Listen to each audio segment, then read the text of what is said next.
ngokutya kwesiXhosa kuthethwa ngantoni? Khasicacisele kukutya kunjani oku sithetha ngako. Ukutya kwesintu kusoloko kukhona lonke ixesha. Sithethile ngemithwane.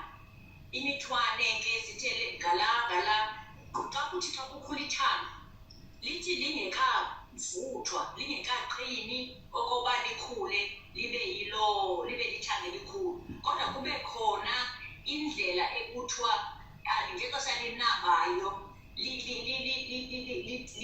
likhiwe. Ngexesha likhiwayo liyatheneka, litsho ke ngoku lilande libeke ngaphezulu kunokuba njalo.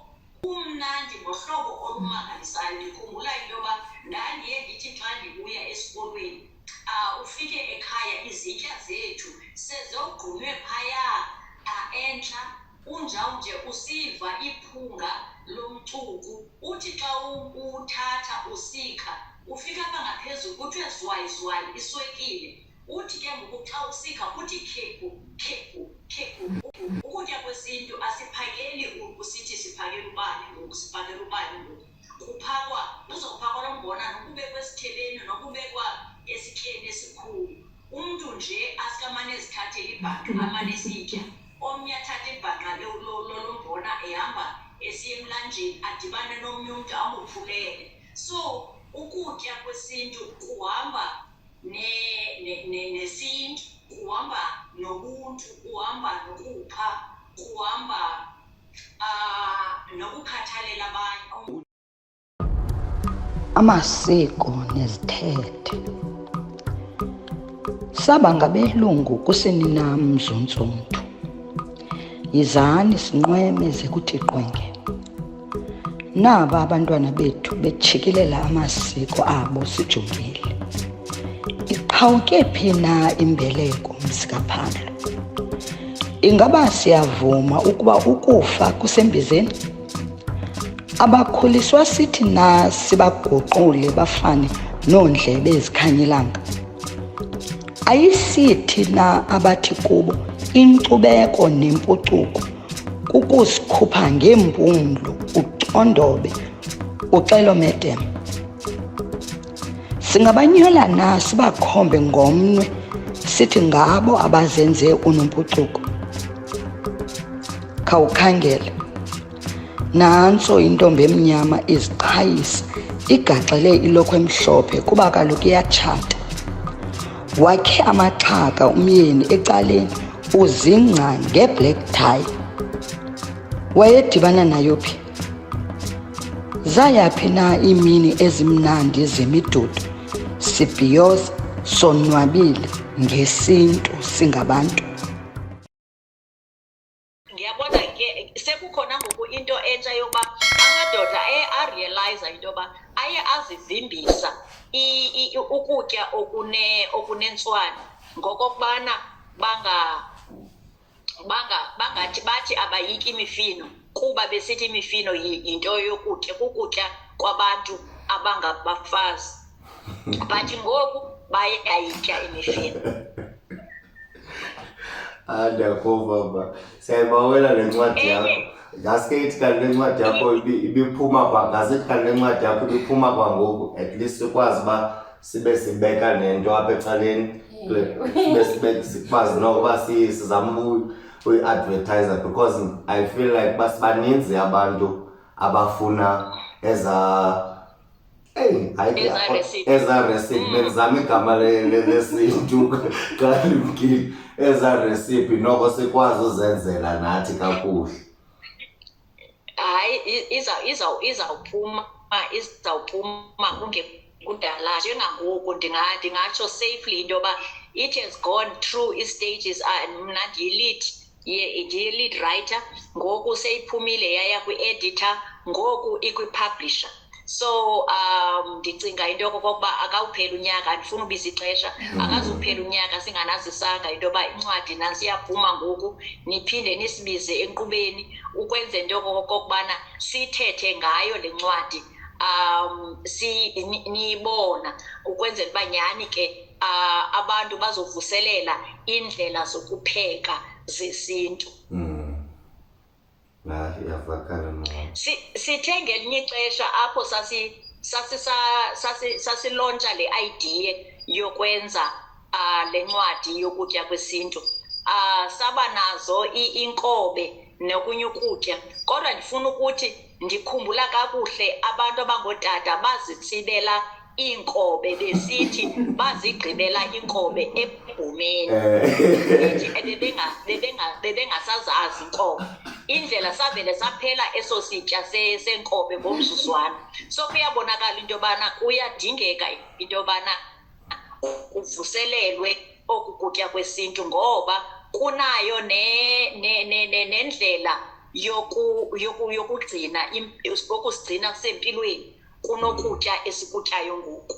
Ukutya okusikutyayo ngoku kuzisa izifo, kuzisa izifo. Kwaye enye into, oku kutya kwesintu kufuna siqhelane neegadi zethu, ngoba ukuba ngaba siqhelane neegadi zethu siza kuthi sifuna upheka ukutya kwesintu, sisawugqiba sihambe siyothenga ezivenkileni. Sifike ezivenkileni sifumane phaa ukutya, kodwa ibe ikukutya okunezinto ezibulalayo, ii-chemicals ke ukutsho, ezenza into yokokubana sibe nezifo ngakumbi. Ngoku thina besisithi siyazilungisa. Ithi ke loo nto masibuyele ezigadini, masibuyele ekuveliseni. Azange sibe ngabantu abangqibayo, abantu besintu. Asingobantu bangqibayo, singabantu abaphayo. Sisipha kuba sivelisa, singabantu bemveliso. Ndicinga ke into yobana makhe ndime apha namhlanje. Hayi Nyanisile mama, umbuzo wabo olandelayo uzothini? Abantu bakudala babephila ixesha elide kunangoku. Thina ngoku asaphila ixesha lide. Ndide ndithi mhlawumbi abantu bakudala lento bebephila ixesha elide into babona bebelima. Thina siyahamba siyothenga ezivenkileni. Lento buyithetha ngoku bizwa umbuzo wabo olandelayo, qha wena sowungenile wathetha ngayo. Uyabona ke le ndawo le ndima uthetha ngayo iluncedo ngendlela ezimbini. Iluncedo ngohlobo lokuba xa usitya ukutya okulime egadini yakho kunempilo ngaphezu kokutya ozawube kuthengile, kwenziwe laa nto kuthiwa yi-mass production, kwenziwe ukutya okuza kwenziwa kube kuninzi, kuthengiselwa abantu abaninzi, kulungiselelwa ingeniso, right? Then ke ngoku xana uzilimela, ulima ukutya ngembewu yakho, ungasebenzisi imbewu sele inezinto ezifakelweyo. Okwesithathu, xa uzilimela ufumana okude, ngoba ufumana ukuzilolonga. Ngela xesha igadi yakho unjamnje ikubiza imihla yonke. Kuyanyanzeleka into yokokubana uye egadini. So xa usiya egadini, apha emzimbeni uziva udlamkile, uziva wolulekile, uziva ungenabo obabunganzilili bomzimba. Ufumanisa into yobana abantu kunzima nokuba baphakame, ngoba kaloku imizimba, bakhala ngemizimba abantu bangoku. Abantu bangoku bakhala ngemizimba, bakhala ngemadolo, bakhala ngantoni, ngoba kaloku abanalo ixesha lokuzilolonga. Is either mhlawumbi kuhlalwa kwezi khompyutha, kuhlelwe kuzo, alikho ithuba loba umntu akhe ahambahambe nokuhambahamba. Kanti ke xa unegadi uyakwazi phayana ufumane ukuzolula, i-exercise ke ngokwasemlungwini. Nyanisile ma, ngamanye amazwi masambe sibuyele back Embo, masiyembo. Iyabona ke ukubuyela kona Embo kuyafuneka uba sibuyela Embo. Yenye ingxoxo yenye imini ke uba funeka sitsho uba kanene xa sisithi sibuyela Embo, sibuyela Embo phi, siyidefine, siyicacise ukuthi siyaphi. And xa sibuyela Embo zikhona ezinye izinto ezipha Embo esazishiyayo ngezizathu. Zikhona ezinye izinto ezikhoyo phayana esafakela ezinye izinto Kufuneke into yobana masihluze into yoba kwezi zinto sazithathayo okanye kule ndawo sicinga uba sikuyo ngoku sifikele entwenini ethe ke ngoku yenza into yoba yaphazamisa ukwenza kwethu. Kufuneka xa sithetha ngokubuyela embo singathethi ngezinxibo, singathethi ngokokubana ngoku avuyile, singathethi uba masichokoze but sithethi intoni. Ukuchokoza kuthetha ukuthini? Xa ndichokozile ndifana into yobana ndiziphathe kanjani, ngoba kaloku kukhona abanye abantu bazawuthi babuyele embo banxiba isintu kodwa ufike indlela sesinemicimbi akukho ukutya kwesintu, sesinemicimbi yethu yesintu sipheka ukutya kwasemlungwini. Kanti ke zikhona ezinye abanye umzekelo xa usiya kwelaa cala lakoma Gauteng kweza ntlanga zikhoyo phaa uzawufika umazi uba mhlawumbi uya kumaZulu uzawufika xa besenza izinto zabo uzawufika phayana kukhona ukutya kwabo lohlobo lwabo. Thina sihambe umgama omde kakhulu, kufuneka siqale apha kwizici zethu. Izici aba bantu bobathi bayakheyitharisha bakheyitharishe bapheke ukutya kwesintu ukuze sikuqhele, ngoba ngoku sisakubona njengentoni na Nkosi yam, sikujongelwa phantsi ngokungathi ingathi mhlawumbi uba ngaba ndingaba nesici apha ndisawugqiba ndipheke umngqusho, ndipheke inkobe, ndipheke imifino, kube ngathi mhlawumbi ndiphantsi. Kanti ayibobuphantsi obo, kukuphakamisa ubumna, kukufikelela kulaa ndawo ethi ndim. Nawe uyavakala ma, and kubone nawe xa wenza umsebenzi kuzophekwa iipasta neentoni, ukuqonda hayibo kufama kwenziwa umngqusho neentoni, into zesiXhosa not ezi izinto zesilungu. So upheke lo mngqusho ufike ugalelwe iCremora, ufakwe ezinye izinto, kuthi sekuphekwe imifino, ispinatshi sifakwe icream, sithweni, ufumanise ubana Nkosi yam kulahlekiwe. Kwaye zonke ke ezi zinto ziyinxalenye yezi zigulo ubuthetha ngazo Avuyile. Nkhe ndive ke mama kuthethwa ngesigezenga.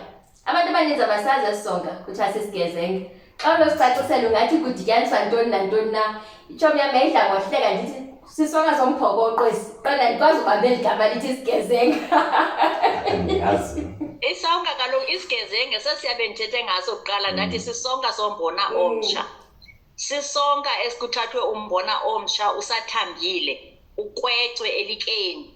Kusawugqitywa ke ngoku kwenziwe izigezenga, kwenziwe isigezenga yilaa nto yoba kwenziwe zizawuthi mhlawumbi kwenziwe ilampu, kwenziwe igaqa. Emveni ke ngoku emveni kwelo gaqa ke ngoku sisongelwe ngezikhwebu, not ngezikhwebu, laa nto ilapha ngaphezulu emboneni. Yho yandilahleka into. Ixolo eli lombona linegama lalo, kusongelwe ngalo, then ke ngoku kuphekwe ke ngoku, then ke ngoku ibe sisigezenga.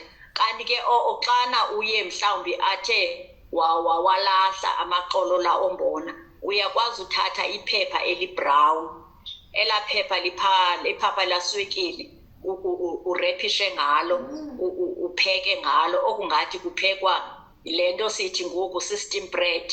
I-steam bread esi ndingatsho ndithi kukuphucuka ukusuka kwisigezenga, kodwa eyona nto thina siyaziyo sazi isigezenga. I-steam bread ngoku ifike nokufika kwengqolowa. Mna ma ikhona into ke ngoku mna ndimane ndikhumbula izinto zakudala uba okay endandimane ndizitya kudala. Umama wayengutishara kwilali ekuthiwa kusemtyholo eMount Coke. Wayethanda uba xa ibuyayo aze nentyabontyi. And oodade bam bengayithandi ncam ke intyabontyi, ndandiyithanda mna. ngoku nokuba ndiyelalini ndithini asoze ndive ngomntu abethetha uba eyi intyabontyi yam ntonto kamna ndiyoyijonga egadini ntonto andiyazi uba like andiyazi noba ndizawuthi uba ingabe ukutya kwakudala kuyakwazi uveske kuduke nje espacini because andisava kuthethwa nangentyabontyi ngoku.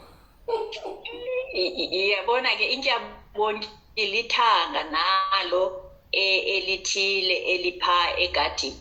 Abanye abantu bayibiza ngokuthi ngujodo. Le nto bendisithi ndiba kuyaxhomekeka kwengingqi. Thina apha sithi ngujodo. Lithanga elingathi liyafana liyazalana ne-watermelon libomvu apha ngaphakathi. Kodwa lona lihlaza and linenkozo ezibomvu brown bezibomvu ewe. Then ke ngoku liyaphekwa limnandi kakhulu. Ndakhe ndafika kwenye ilali, ndafika kule lali kusithiwa ujodo lo umninzi. Ndithi yho, lo jodo kutheni intyabontyi ke leyo? Kutheni umninzi kangaka? Kutheni nubeke kanje? Kwathiwa hayi asiyityi thina le nto ityiwa ziihagu. Heyi, ndakhathazeka ndaqonda into yobana nkosi yam ingase ndingawuwola ngoba uyakwazi nokuyitya xa ivuthiwe uyakwazi uyitya naxa ikrwada ingaphekwanga. Oku kubana ngathi utya i-watermelon imnandi lithanga elinomahluko because linendawana emuncu. Limnandi kakhulu kodwa ke nyhani eziba usitsho alisalinywa ngoku nasezigadini kanti yobana ndikwiphulo lokuqokelela imbewu. Yenye lolunye uhlobo lwembewu endilukhangelayo okokubana luphinde ndilulime nam ukwenzela uba ndiyigcine imbewu yakhona. Ndiyafuna ke ukutsho na apho ndikhona ndithetha ngokutya kwesintu ndinomkhankaso othi masiqokelele imbewu ngoba imbewu iphelile. Imbewu ekhoyo yimbewu le yenziweyo yenzelwe into yobana masilime singaphindi silime ngayo. Mandiyicacise le nto.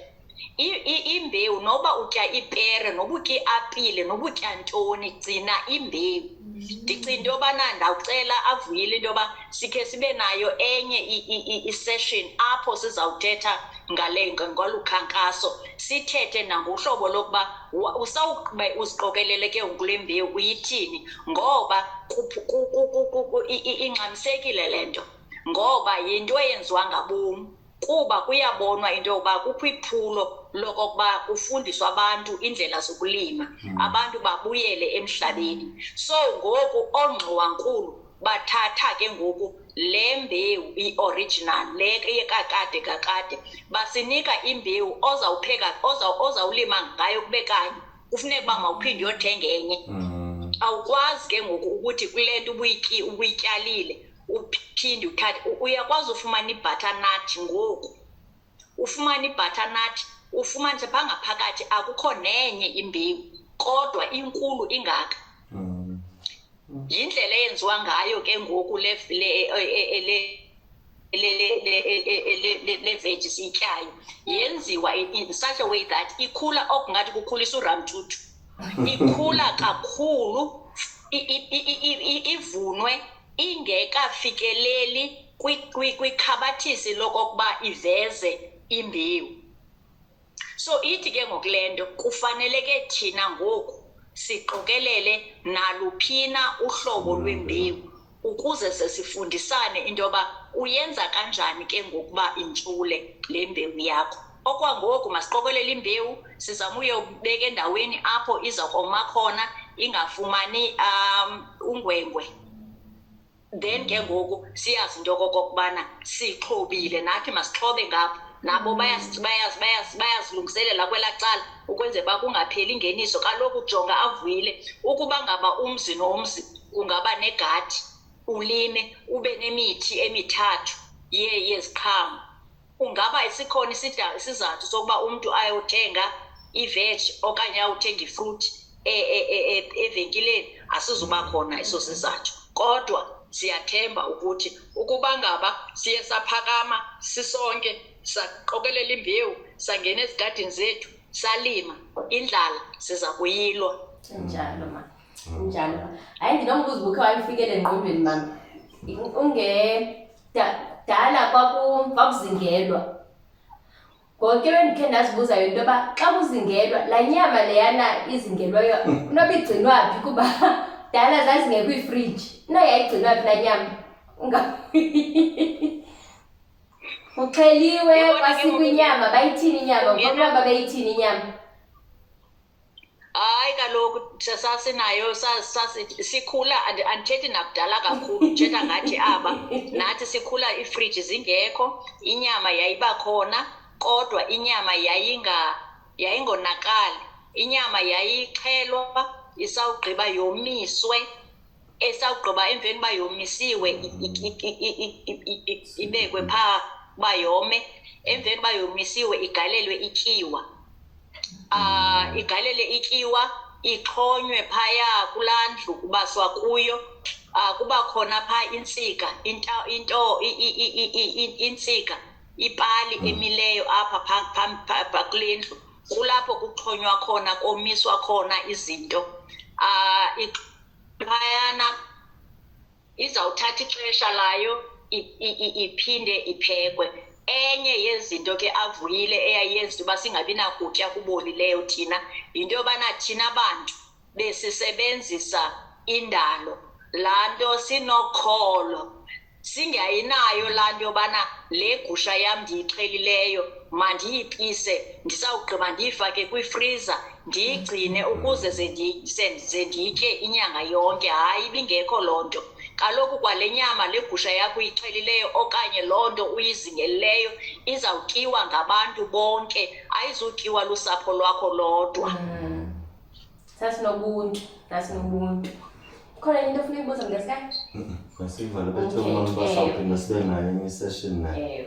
Avuyile? Emma, ungathetha ke ewe mama, ungamcebisa uthini umntu? Sifuna nje umcebise ulutsha lwethu ngokutya kwakwaXhosa. Ungabacebisa uthini uthi ukutya kwakwesintu? Ungacebisa uthini?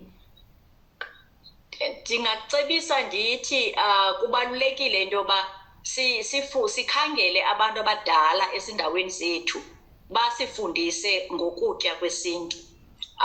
Unjawunje basixelele nokuthi singancedakala kanjani, ngoba kaloku akazuvele nje umntu omtsha ayokuba nomdla wokutya engakhange ave into yoba uzawufumana ntoni, zintoni izinto ezinokuthi zimncede. So umzekelo, le ncwadi ndithetha ngayo yenye yendlela ezakwenza into yoba abantu abatsha fumane into yobana ukutya kwesintu kungabenzela ntoni na ebomini babo. Okay ma. Hayi siyabulela ke Mandlela, siyabulela ngenkcazelo osinike yona ngokutya kwethu kwesintu. Sawuphinda sibonane ke kodwa because siyayifuna le session yesibini. Amapho. Enkosi kakhulu. Cabako baba. Enkosi kakhulu ke Bojola. Cabako ba. Hayi ke nizivele ke bethunani uthethile uMandlela. Siyabulela mama kakhulu ngenkcazelo osinike yona ngokutya kwesintu. Nathi sophika ukutya kwesintu namhlanje ne? Afuna sizama uziqhelisa noko. Acela kwakunezakha mzimba. Umveli mama, umveli. Hayi ke masimamele wena ke ubukeleyo noba uthini na ngale nto yanamhlanje, ngale ncoko yanamhlanje. Nasambe sikezo. Singabantu. Khumbula. Ndingathi ngoba sinikwa ilantuka i-chance ubana ngabe ndingatsho i-chance ubana si-explore ukuba abantu badala babesitya ukutya okunjani. Thaba ntoni ukutya kwesiXhosa kwaqolupho umakhulu? Yabotyi, ngqusho, phokoqo. Namela umphokoqo, amasi, ngoba ekhaya ndikhuye kusenga amasi singawathengi. Intyabontyi andiyithandi ngenxa yoxa iphekwe yagayelwa umilimili nemili rice. Ndithanda kuthiwa yinto laa nto kale xa nomane uthi intyabontyi ithanga. Kutyela. No, upheke umbona, bombona. Umxhaxha, yes. Umbona opheke wathamba then ube nethanga. Andithanda yona umxhaxha. Wena uthanda ntoni? Phela ngoje. Alipheke ukutya kwesiXhosa lokutya amandulo asikutyi ngoku. Hayi nakhona umngqusho. Neembotyi kanye emhlophe kanye ertyisi. Nokune-ertyisi okanye neembotyi ngoba umngqusho into enqabileyo ngosapha. Ndakwazi ukasiphila ngokufana ukufuma. Ndiyakholwa kakhulu ngamasi okanye ngumvubo. Ndiva buhlungu ngoku sekuxhaphake iikrikli nje. Ukanti thina sikhula ngamasi eselwa. Bendithanda kakhulu loo nto leyo kuthiwa ngumvubo.